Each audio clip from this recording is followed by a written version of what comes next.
Teniški prijatelji in prijateljice, prav lepo pozdravljeni na zaključni prireditvi Tenis Slovenije. Ta bo še tretje leto zapored potekala virtualno, a verjamem, da je bilo letošnje leto, vsaj drugi del, veliko bolj prijazno do vseh nas, tako na, kot tudi zunaj igrišč.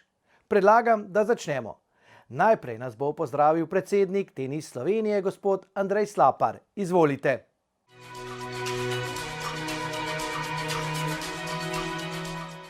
Spoštovane članice in člani slovenske teniške družine, lepo pozdravljeni na virtualni prireditvi Tenisač leta. Tenis Slovenija ostaja stabilna organizacija na vseh ravneh svojega delovanja. Naša ekipa si v sodelovanju s klubi ter našimi članicami in člani prizadeva, da rastemo tako na področju profesionalnega tenisa, kot tudi mladinskega in otroškega. Hkrati stremimo, da preko rekreativne plati nadaljujemo s popularizacijo našega športa v najširšem smislu. Na tem mestu se zahvaljujem vsem teniškim soustvarjalcem po celotni Sloveniji ter ekipi pisarne Tenis Slovenija. Letos smo skupaj organizirali turnir VTA Zavarovalnica Sava Portorož, dvoboj Davisovega pokala med Slovenijo in Estonijo, 11 VTT turnirjev, številne ITF mladinske turnirje, za konec pa še dvoboj v pokalu BJK, kjer smo bili priča enemu najlepših trenutkov letošnjega leta. To pa je bilo tudi leto slovesov. V enem koncu tedna so teniško kariero končali Katarina Srebotnik, Aljaž Bedene in Blaž Kavčič. Zahvaljujem se jim za njihov doprinos, ker so bili in ostajajo ambasadorji našega športa. Prav tako hvala vsem vam za soustvarjanje tenisa v Sloveniji. Želim vam prijeten in uspešen zaključek leta ter vse dobro v letu 2023.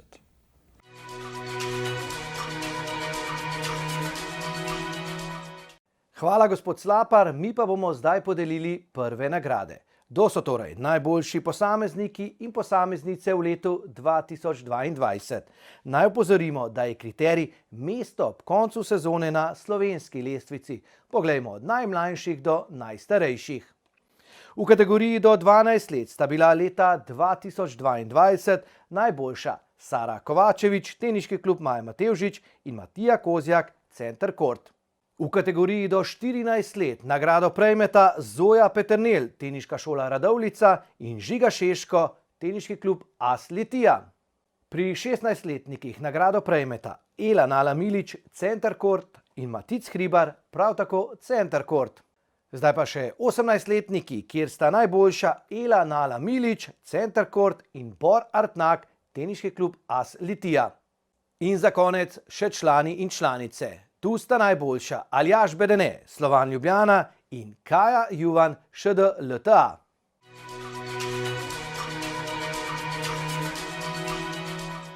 Čestitke vsem, mi pa bomo zdaj podelili posebno nagrado. Glavni sponzor Tenis Slovenije Petrol je namreč že nekaj let nosilec strokovnega izbora Petrolov up leta, kjer se med kopico teniških talentov izbira najbolj perspektivnega. Strokovni svet Teniške zveze Slovenije je na podlagi predlogov širše javnosti z glasovanjem za Petrolov up leta 2022 izbral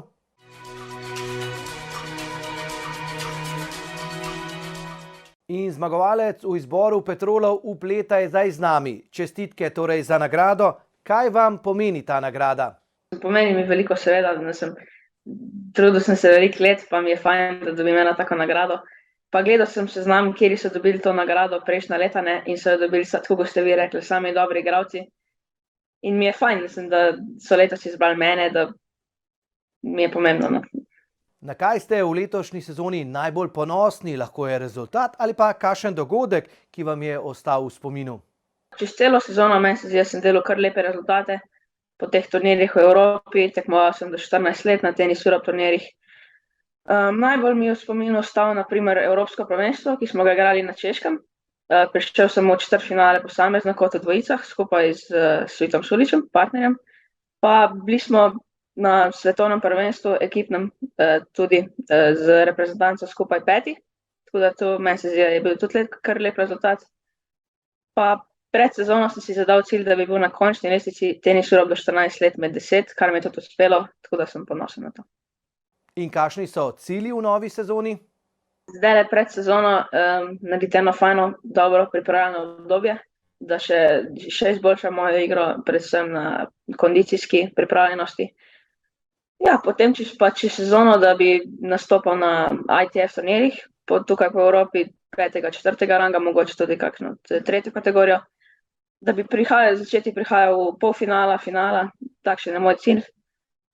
Ja, mislim, kakor bo šlo, ne, prilagajamo sproti in na koncu leta sem si zadal cilj, da bi bil med 800 na lestvici ITF, pa seveda 1. do 16 let na zaključni lestvici Tenis Slovenija.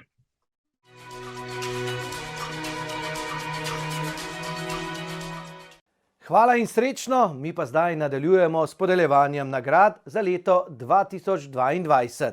Od individualnih nagrad se zdaj selimo k ekipnim.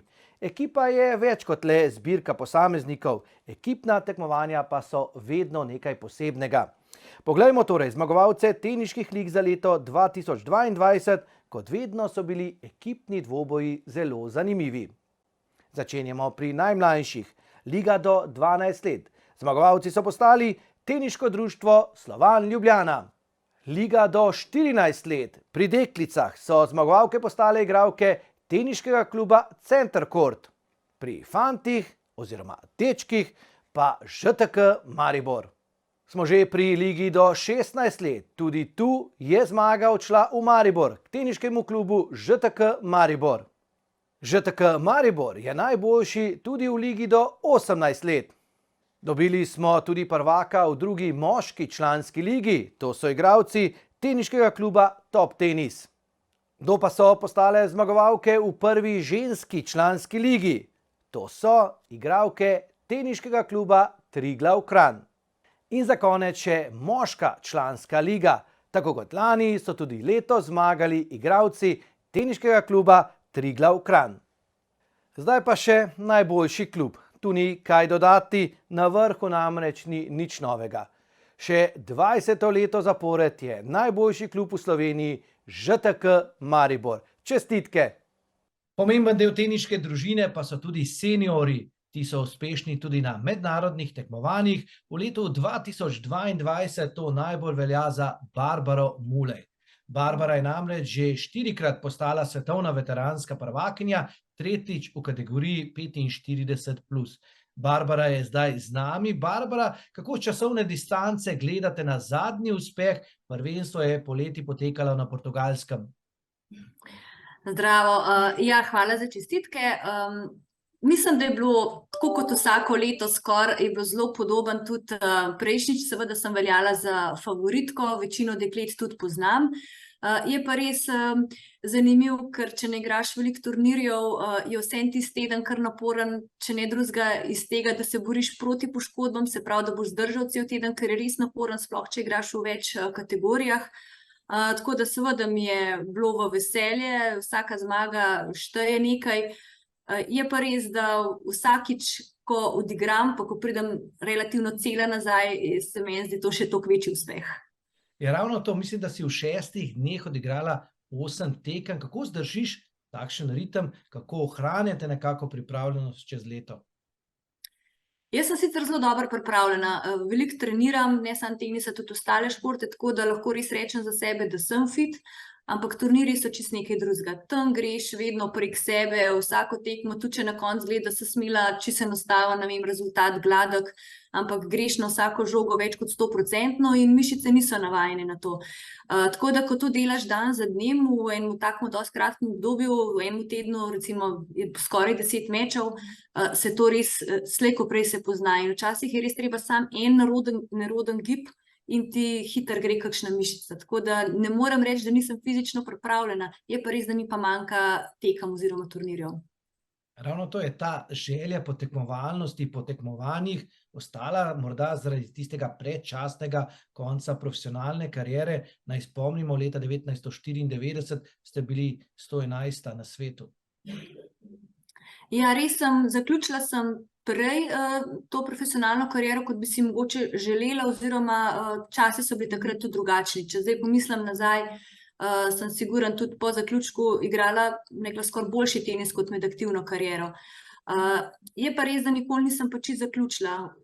Poškodbam sem se upirala, jih velikokrat tudi ignorirala, tako da nikoli nisem naredila neke velike pavze, ves čas sem bila v stiku, če ne drugega sem igrala ligaška tekmovanja, tako da to počnem še zdaj.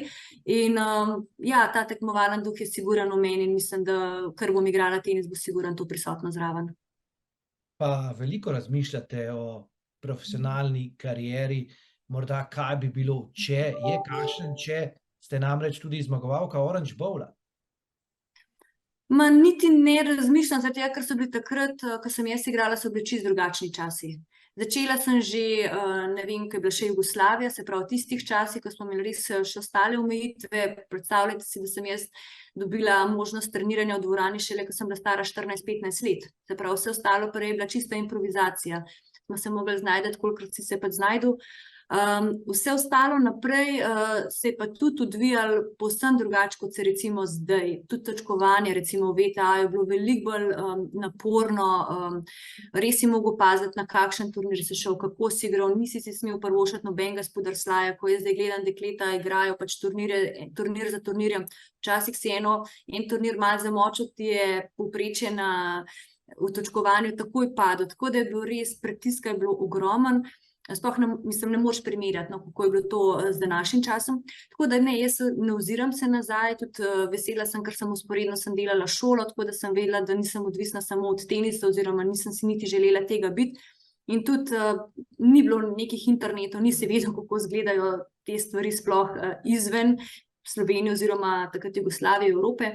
Tako da ne, ni nostalgija v bistvu bolj tisto druženje, tisti začetki, kako smo v bistvu prodirali, mi smo v bistvu urali ledino, ne sploh, saj veste, Slovenci smo leta 91 smo začeli tudi svet kapam, punce smo takrat začele igrati za Slovenijo, v Jugoslaviji so bili drugačni statusi, Slovenija je bila itak nek v daljavi, si se mogel 3-krat bolj dokazati kot kakšen Hrvat ali pa Srb, da si prišel v reprezentanco.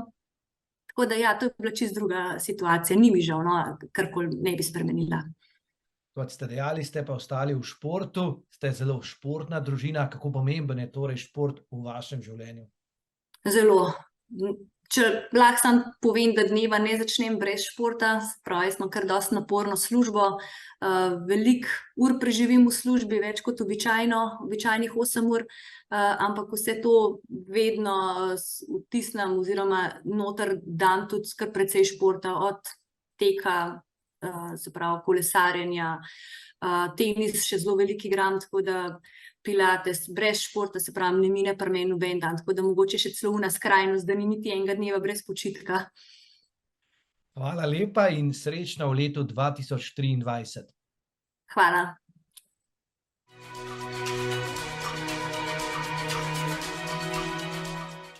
Ostajamo pri posebnih nagradah. Zdaj bomo namreč podelili nagrade za izjemne dosežke v letu 2022.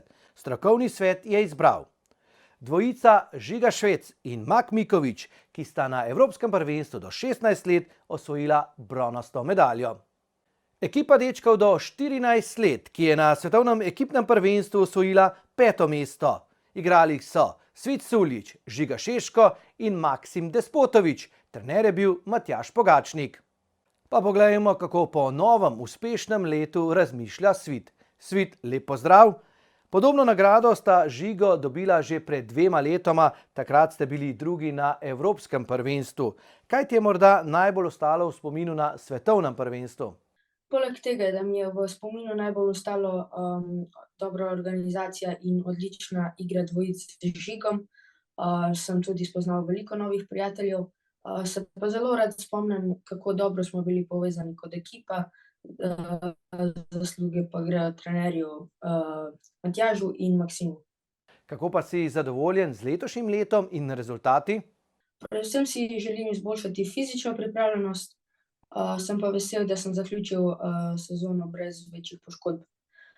Rezultati so bili dobri, mogoče si bi pa zaželel kakšno zmago več na tenisu Europe do 14 let.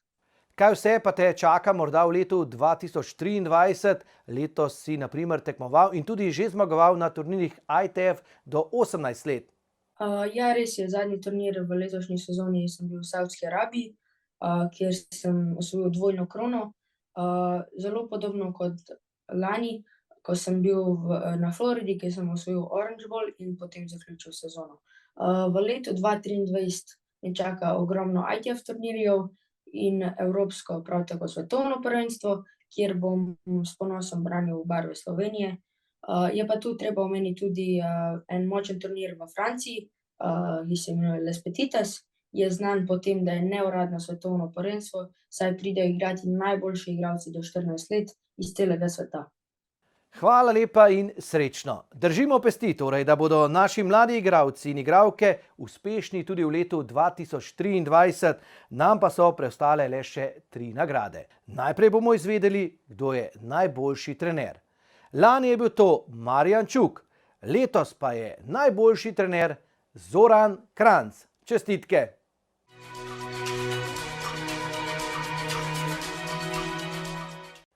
Najboljši trener leta 2022 pa je zdaj z nami.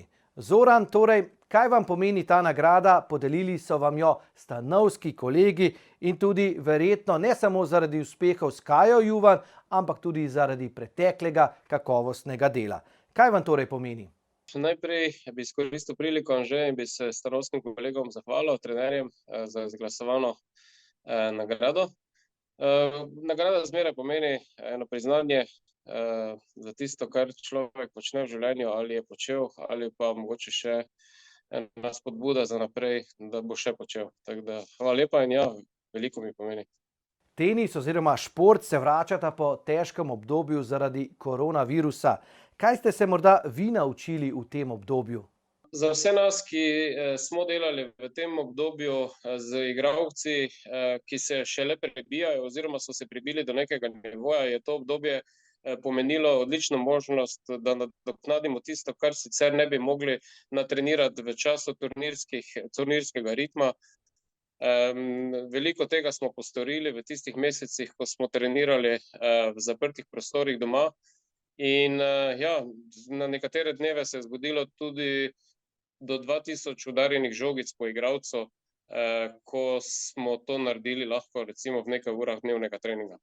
Poznamo vas kot nekoga, ki išče ves čas novosti. Kako pomembno je odkrivanje novih pristopov in širjenja znanja o tenisu, športu in življenju nasploh?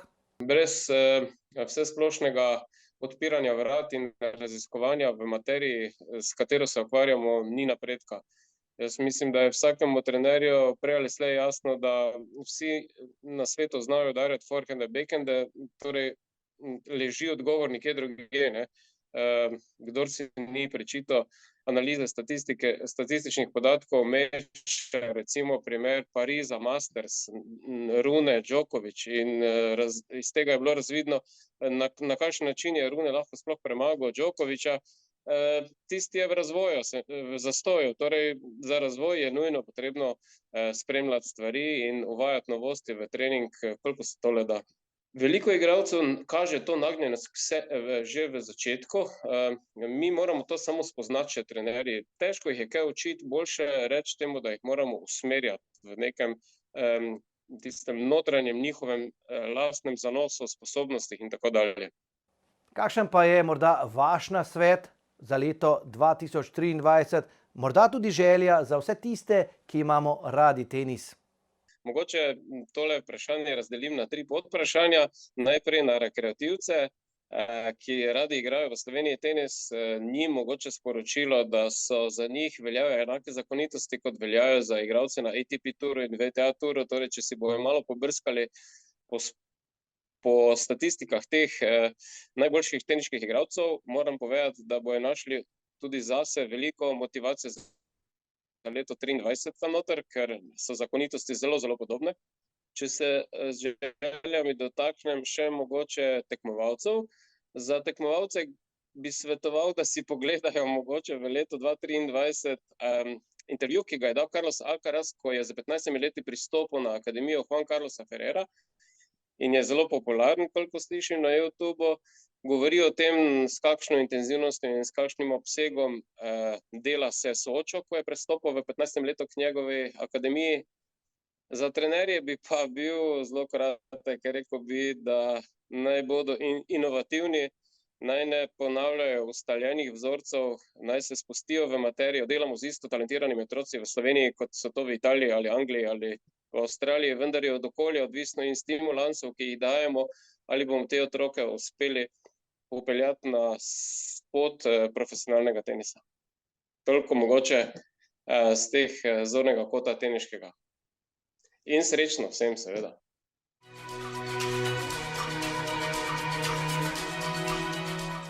Zdaj pa smo prišli do vrhunca današnjega druženja. Razglasili bomo najboljšo igralko in najboljšega igralca v letu 2022. Dame imajo prednost. Najboljša igralka je Tamara Zidanšek.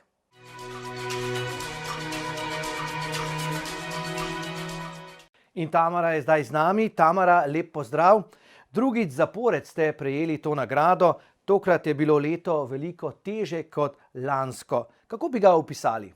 Letos je bilo zanimivo leto. Mislim, da ko pod vsakim letom potegnem črto, se na koncu vedno naučim več stvari izven igrišča in mislim, da moram to leto vzeti kot eno tako, kjer sem se res veliko stvari naučila izven igrišča. Vedno sem delovala z eno oziroma dvema osebama čez svoje življenje na teniški poti.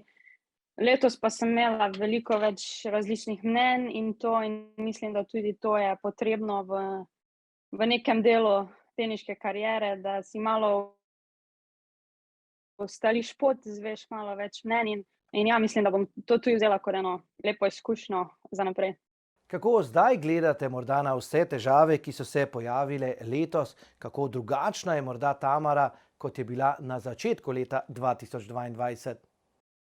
Težko, res težko rečem, kaj točno je tisto, ampak vem, da imam mogoče malo bolj kristalizirano pot in to, kar zasledujem, kar želim. Vem, kaj hočem, ta dodatna mnenja so mi še pripomogla k temu, da vidiš, kaj ti odgovarja in vidiš, kaj ti ne odgovarja. In se še bolj izkristalizira to, kar tebi odgovarja in imaš malo bolj začrtan plan za naprej. Česa pa se morda najbolj veselite v novem letu in kakšne so želje in cilji? Bom rekla, da končno vem, da imam končno neko pot, katero bom probala zasledovati, ki sem si jo sama ustvarila in mi to zelo veliko pomeni. In cilji so, da celo leto zasledujem isti načrt in dam to leto skozi, zato ker mislim, da konstanta, vsaj pri meni, ne vem, če to drži za vse, ampak pri meni je konstanta zelo pomembna in to bom probala zasledovati to leto. Treniramo pridno zdaj in to je manjkalo v sezoni tej in to je tudi en del konstante, ki ga bom probala malo bolj popraviti tem letu.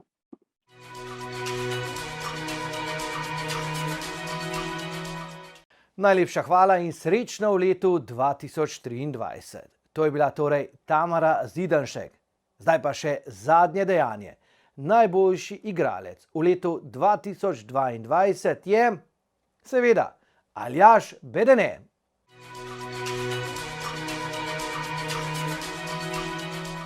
In Aljaž je zdaj z nami. Aljaž, ob vseh treh virtualnih druženjih sem na koncu dejal, najboljši igralec je Aljaž Bedene. Kaj vam pomeni takšna nagrada? Ogromen mi pomeni, sploh zaradi tega, ker je vso delo, ki sem ga naredil, se obrestval, res sem se trudil, dal vse v to in ja, na koncu mi je ogromen pomen zaradi tega, ker je bila to moja ideja, moj cilj, zaradi tega sem živel in ja, sem ponosen na vse to. Ampak zdaj ste jo torej prejeli zadnjič, odločili ste se, da boste končali vašo kariero. Kako zdaj z časovne distance gledate na to odločitev? Ja, iskreno mi nič ni žal. Lahko rečem, da sem zadovoljen s kariero, nimam obžalovanj. naredil sem vse, kar sem lahko, kakršnekoli razmere sem imel, sem vedno dal vse od sebe, tako da to mi je ogromno pomeni, rekel sem že, da sem ponosen nase. In ne obžalujem tudi ta trenutek, ne pogrešam samega tenisa, sicer imam neko poškodbo še od nazaj, ki se vleče, ko jo moram sanirati, da lahko spet stopim na igrišče, ampak ja, trenutno nimam obžalovanj, sem, lahko rečem, res zadovoljen s tem, kar sem naredil. Kaj pa morda najbolj pogrešate v teniškem življenju? Je kaj? Zmage.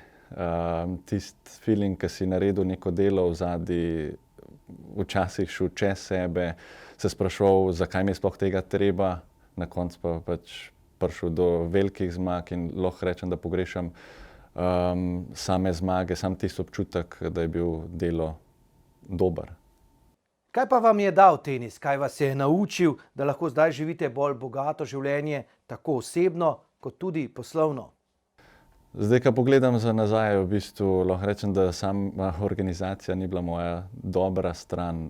Marsikaj sem se naučil, torej čez celo kariero sem mogel organizirati vse stvari, torej kako si bom organiziral samo življenje, da bo čim bolj tenis vpet v to, da bom čim bolj uspešen. Tako da lahko rečem, da me je marsikaj naučil, tudi spoznal sem veliko dobrih ljudi, ki so oni mene nekaj naučili, ampak jaz mislim, da je najbolj to, da sem se spoznal, da vidim, kje so moje prednosti, kje so moje slabosti, in sama pač organizacija prej ni bila dobra in sem se v bistvu naučil, da lahko tudi sam vse naredim, kakor si pač želim in postavim, tako da, ne vem, to je od začetka, mislim pač, verjetno veste vsi, koliko je dela, če si samo v tem, jaz sem se počutil velikokrat, da sem samo v tem, sem imel pomoč trenerjev, različnih svetovalcev, ampak na koncu sem mogel jaz kupovati karte, na koncu sem jaz mogel bukirati hotele, transporte, vse te stvari.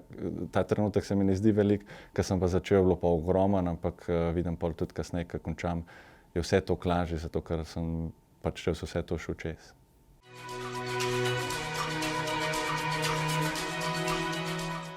Tako, prišli smo do konec našega skupnega druženja. Ker je bila Slovenija letos zelo uspešna v pokalu Billie Jean King, za konec razmišljanje o tenisu osebe, po kateri nosi ime to tekmovanje. Citiram torej Billie Jean King. Ena od stvari, ki me je tenis naučil, je ta, da se moram za vsako žogo, ki pride do mene, odločiti. Naj bodo vaše odločitve v letu 2023 čim boljše. Srečno!